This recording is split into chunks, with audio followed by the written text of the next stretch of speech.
ഇല്ലച്ചാ, ഞാൻ വരുന്നില്ല. എന്റെ ചേട്ടൻ വരും. എനിക്ക് കണ്ടോളാൻ വയ്യ. ദൂരത്തിലെ കുതിക്കും മാണിക്ക ചെമ്പഴുക്ക. നീ ഇങ്ങോട്ട് മടക്കയാത്ര ഇല്ലേ എനിക്ക്? പിന്നെ എനിക്ക് തിരിച്ചു വരണ്ടേ ഇക്ക? വീടിന്റെ ലോൺ അടയ്ക്കാനുള്ള പൈസ ഒന്നും അടച്ച് തീർത്തിട്ടില്ല. അപ്പൊ ശരി ഇക്ക, ഞാൻ വരാം. ഫ്ലൈറ്റിന് സമയം എല്ലായിടത്തും വെച്ചല്ലേ ഇക്ക? ആന്തരിക്ക സൈറൺ പോലത്തെ സൗണ്ട് ഒന്ന് ചെന്ന് നോക്കിയേ. എന്തിനാ എന്തോലെ? നീ ഇവിടെ ഇരിക്കട്ടാ, ഞാൻ നോക്കിട്ട് വരാം. പുറത്തുനിന്ന് ഫ്ലൈറ്റിനും സമയം. ഇക്ക എന്തിനാ? മോനെ, വീണ്ടും ഇവിടെ യുദ്ധം തുടങ്ങിയടാ. നിനക്കിന്ന് പോകാൻ പറ്റത്തില്ല. എത്ര സന്തോഷിച്ചില്ല ഞാൻ ഇന്ന് പോവാൻ വേണ്ടി. മോനെ വിഷമിക്കാതില്ലടാ. എനിക്ക് വയ്യേക്ക.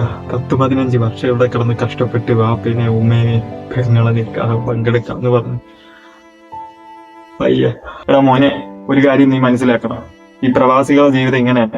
എന്തും എപ്പോഴും സംഭവിക്കാം. നിന്നെ കാട്ടി ഒരു 10-35 വർഷം ഞാൻ ഇവിടെ ഉണ്ട്. ഇപ്പൊ അടുത്ത അള്ളാഹു നിന്നെ കാക്കും. പടച്ചോൻ നിന്റെ കൂടെ തന്നെ ഉണ്ട്. നമ്മളെ കൂടെ എല്ലാം ഉണ്ട്. പടച്ചോൻ ഒന്നും സംഭവിക്കാതിരിക്കട്ടെ.